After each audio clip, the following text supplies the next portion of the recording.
for Jersey Shore, Rockaway, and Staten Island. Right. So if you're in one of those three areas specifically, you need to again make sure if you ever see that that show about the prepping for different disasters. It's a little crazy. Yeah, I love that show. I love that show though. Yeah, what channel's that on? Oh, what is it? Doomsday Preppers. Doomsday Preppers. It's business for you to put together. Oh no, they can't. They can't food. I mean, they've got like years of food ready to go. And I just want to know those people. I'm not doing it, but I want to know that people do. Preparation for nuclear disaster. Right. But you watch that show, and one of the clips is, "Are we crazy or are you?" So now they're not looking so crazy these days. Right. But the truth of the matter is, you just need to be prepared.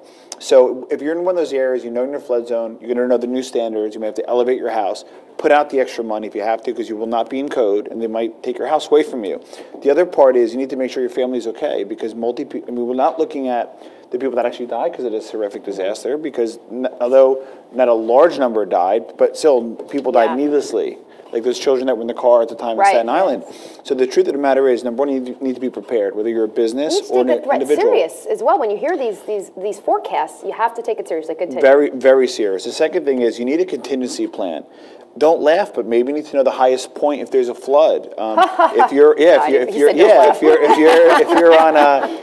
you're in Long Island, think about it. There's only one road in, one road out. Maybe there needs to be an area in the island that you need to go to. Right. So the truth of the matter is, you need a contingency plan. Then from there, you need to make sure you're adequately insured. So, for example, and flood insurance, because a lot of people don't get that. So should people be getting more insurance now at this very moment? Yes, you should need to over-insure. Over-insure. Because it's going to cost you X amount of dollars now in some part of your income, but if the one thing happens, you could be done. And I was doing consulting for a business in the Rockaways. Okay, let me play devil's advocate for the poor people who can't afford insurance. What do they do? What's their exit plan? Hopefully, and here's what's interesting. So on the high end, if you had a lot of resources, you were fine, right? Right. And believe it or not, on the low end, there's a lot of programs in place, because I know people that are able to get Medicare and Medicaid for insurance if they're older, younger, financial assistance, food stamps, whatever it is. The real people that get squeezed are the middle and the lower middle. Right. And that always happens, but in this case, even more so. So if you had a flood and you were completely wiped out, FEMA gave you a $10,000 check. That didn't even put what's that going to do? That didn't even cover the down payment for the guy to show up to even look at your place. Right. So there's people without houses. So what we really need to do is really also look at your credit, and that's one thing people don't look at. Money's very cheap right now, so if you have good credit, you can at least borrow. I don't love borrowing, but if it means you having a roof over your head, it's what you need to do. It's a temporary sort of Band-Aid. What do we think about sort of community involvement when you have Occupy movements, community organizations, NGOs? Is this helpful? Is this necessary? What do you think?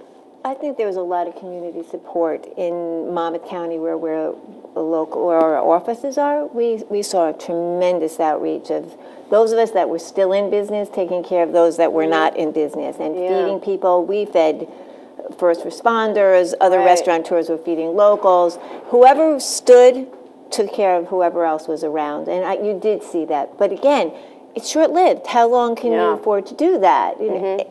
As big as your heart is, we can only afford to give away so much before we say, okay, we're exhausted. Now the next guy has got to pick up the slack. And there were so many people that needed food at the very least. And there were so many abuses that were going on in those tents and at Monmouth University.